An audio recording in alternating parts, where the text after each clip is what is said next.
Unplugged. I'm so glad that you guys are with us this week.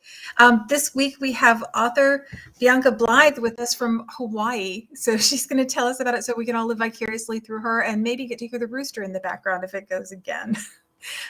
Bianca's book, The Secret Life of a Debutante, released on Tuesday. And it's the first book in the Determined Debutante series. Is that right? Exactly. Yes. Thanks so much for being with us, Bianca. Can you tell us a little bit about your book? Yeah, so The Secret Life of a Debutante is the first in a series of 3 books about 3 sisters. And they thought they were completely prepared for the season. They had it all together. They were just focused on, having fun at balls and finding husbands. And at the very first ball that the heroine attends with her sisters, there's a huge scandal because one of the hosts of the ball has a painting, a sort of secret painting underneath a curtain by this very famous artist. And that is revealed to be, I guess it's basically a nude painting of her mother, but her mother has the same coloring as her and all of her sisters, and they're like, "Is this one of the debutantes? What did she do?" So when I was reading the blurb, I was wondering how she'd end up with a nude painting to begin with. It's like that's not the kind of thing that would just just pop up. It's not like a Polaroid, Yeah, exactly. And in those days, the sort of secret paintings were all under, curtains. But, the hostess is very proud. She finds out that her husband bought a painting by this very famous artist, and she's so proud of it. And she marches everyone to the library to see it, and there's an armchair right in front of it.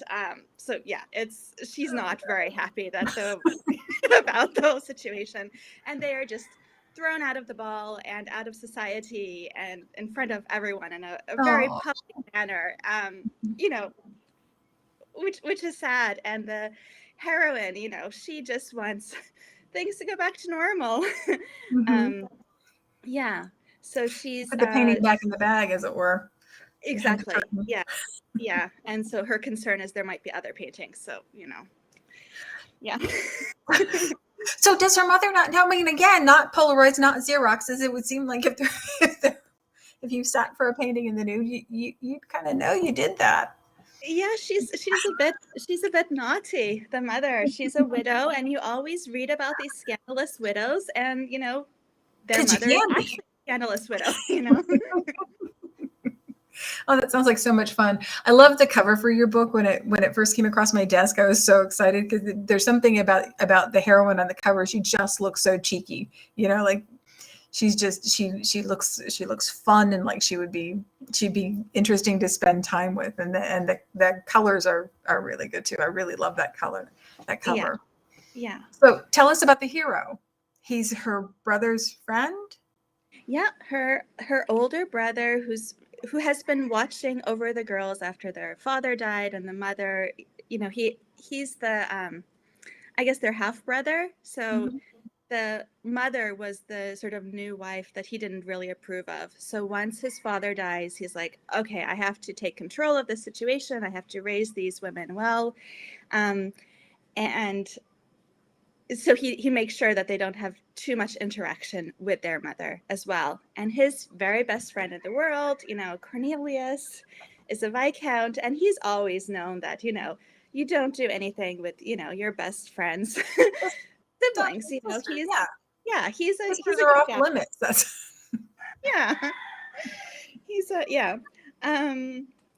but he notices Eloisa, the heroine, sort of wandering around, and then he says, well, maybe I should help her. And things happen. As they often do when you help each other with all those pesky leave the sisters alone rules usually don't hold. Yeah. Well, that sounds delightful. I'm really excited about this one. The setup is really interesting, and like I said, I think the cover is incredibly charming. It's great. I can't wait to see the rest of the books in this series. So then the rest of the series is the 2 other sisters finding their matches as well. Exactly. Yeah. Cool. That's exciting.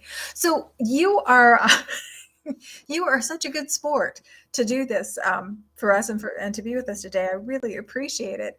You're on holiday in Hawaii, is that right? Yeah, I'm in Kauai, so when you hear a rooster, it's not. Yeah, there are lots of chickens and roosters, which is something I didn't expect. I've been to Oahu and the Big Island as a child, but I didn't expect it to be so filled with Chicken. chickens running around everywhere, which is adorable. They're just like squirrels, it's everywhere. Oh, It's I had like, no idea. yeah, yeah, I didn't either. So, Hmm. yeah, and it's sort of strange to say that I grew up in Massachusetts, which is very far away from Hawaii, but now I live in California, and Hawaii is a Okay, bit so more it's not accessible. quite as long a flight as it would be. Yeah. Then not quite as cold in California as it is on the East Coast right now. So Yeah, exactly. Which is strange because when I was growing up in Massachusetts, I had no problem with the cold. I thought, oh, there should definitely be 4 seasons, and the more snow, the better, because that means it's the more beautiful. But I do appreciate now that it is warmer, I so. think that's part of what happens when you get older. Is like your tolerances just get a little bit narrower. Yeah, it might be. So, are you going to write it all when you're on holiday, or are you taking a complete break? I'm taking a break now. It's a very Good. short holiday. Yeah. So. Oh, good. Well, then I really especially appreciate you taking time to Oh talk to no, us. no worries. Um, Yeah. can you talk a little bit about your writing process and where you normally write? Do you have an office at home, or would you rather work out at a coffee shop or Yeah. library or? Yeah. When I was still living in Boston, I used to work in the Boston Athenaeum, which is this beautiful, beautiful old library that like Louisa May Alcott used to work in, and Oh my and people goodness! just absolutely gorgeous with red leather armchairs everywhere, just very proper with beautiful paintings. Um, but then I moved to Silicon Valley where they don't, where it's a We different don't have vibe. Louisa May Alcott's libraries. Yeah. So I was, yeah, I was working in a co-working space, Mhm. at least until the pandemic happened. And now I work at home. I have a little patio, so I'm often there, or I'm just in the bedroom, looking out onto the patio and the outside that way. And I work from 10 to 2. I do 8 sprints with writer friends. Oh, And that's cool. Do you do yeah, 25-minute sprints, 30-minute sprints, or? yeah, yeah, exactly. So it's nice to sort of be with other people. Yeah, Yeah. yeah. Plus, it also means that you have to do something because otherwise you're going to have to say your word count and it's going to be terrible. Exactly, right? I find that incredibly motivating. It's like I don't want to be the one that says 100. That would be bad. Yeah, so that's nice. Yeah.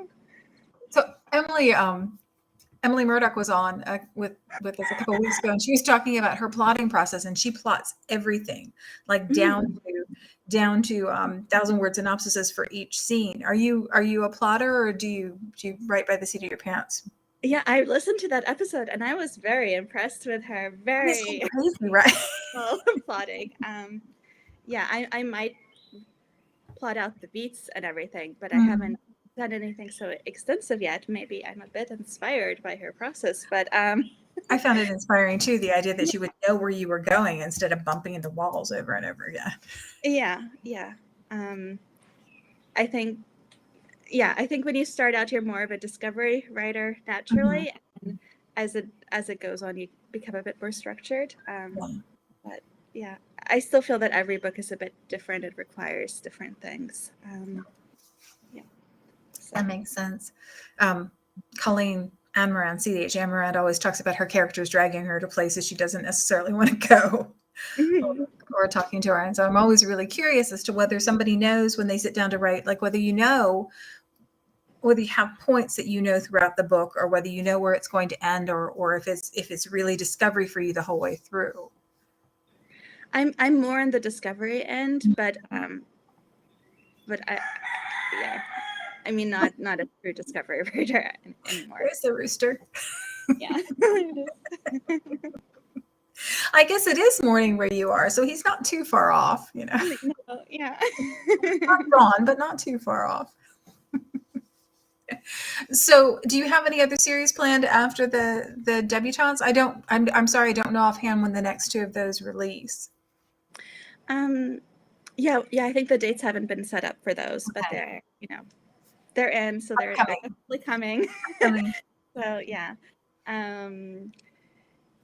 yeah. I'll have a Christmas series at the at the Mhm. end of the year, and but nothing nothing completely set. But I do have a pre-order up for a Christmas book for next year. Yeah. Oh, cool. Cool. Do you usually plan your year out ahead of time, or do you just kind of roll on and make it I up as you really go along? planning a lot, so I normally I'm always making plans. Yeah. Yeah. Okay, so paper planner or digital planner? Digital. Yeah, and mostly I'm just writing Really? notes. So I'm not Oh, I don't do the highlighting and everything like that. That's not yeah. me. That's beautiful with stickers, but I'm just not going to do that. I can never figure out what you're supposed to do with the washi tape. I mean, I love the idea of it, but I Yeah, don't know what to do. I mean it's Really gorgeous. pretty. It's beautiful, but it's just yeah. It's really pretty. I can just see myself distracting myself with stickers instead of doing the things I'm supposed to do because Yeah. they're fun. So you do you have a calendar you keep on your laptop, or do you have a digital planning like an actual digital planner? No, I usually just have a Scrivener file, which is where Okay. I write, and I just have another Okay. one devoted to my schedule. Yeah. So I can see everything very easily and add things very easily instead of putting something a date and then if I yeah. Well, that makes perfect sense. Makes perfect sense. It maybe doesn't come with the tape, but Yeah. but you can. Yeah, I know authors who take their Scrivener files and make covers for them and stuff. So they decorate them too. It's like the equivalent of a digital notebook. Um, Mm-hmm. but, well, very cool. Very cool. Um, I'm sorry, I just completely lost my train of thought. That seems to be happening more often than I would like for it Oh, to. of course. Oh, you were saying about writing in the library, and it being the library that Louisa May Alcott wrote in, which is something that like not hardly any of us ever get to say. Is there anything that I can imagine being very inspired in that space? Is there anything that you've come across in doing your research for your books, or places that you use in your books, things that you found to be particularly inspiring or interesting? Yeah, I used to live in England. I lived there for 4.5 years or Oh, almost wow. 5. So a lot of the times I'm remembering my time back when I used Mhm. to live there. Um, I lived in a sort of small town called Eastbourne, which was about an hour from Brighton on the Sussex coast, and I had an apartment that faced the pier, and it faced the whole English Channel. Mhm. And yeah, so I would imagine the Yeah. Napoleon maybe sending his his troops, like can they come to England?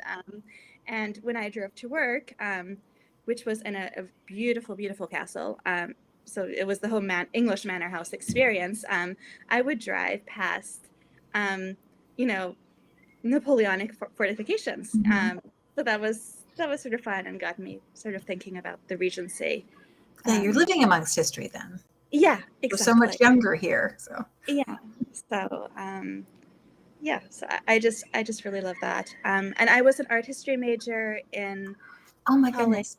So this series in particular is sort of Mhm. drawn from that a bit because there were lots of paintings that were not so entirely proper, and some people modeled for them. So I was sort of I would have had an about. easier time staying awake in my art history classes if we had talked about. I was a fine art major for my undergraduate degree and took a bunch of You art were history classes. that's And so fabulous. Yeah. there was one I did Egyptian art and architecture, and she was lovely. She was a fantastic Mm-hmm. professor. It was 8 o'clock in the morning, and Mm-hmm. it was like listening to David Attenborough at 8 o'clock in the morning. And every morning I struggled to try and stay present because it was just. But if we had talked about the naughty paintings, I know I would have been right there. So I'm not going to keep you too much longer. I really appreciate you taking the time to talk to us on your holiday, especially because it's especially because of the time zone difference. So I know you've got your whole day ahead of you. Do you have anything special planned? Anything sightseeing or anything special planned for today? So yesterday, my husband and I took a helicopter ride, Oh, which that's I've so never done cool. before.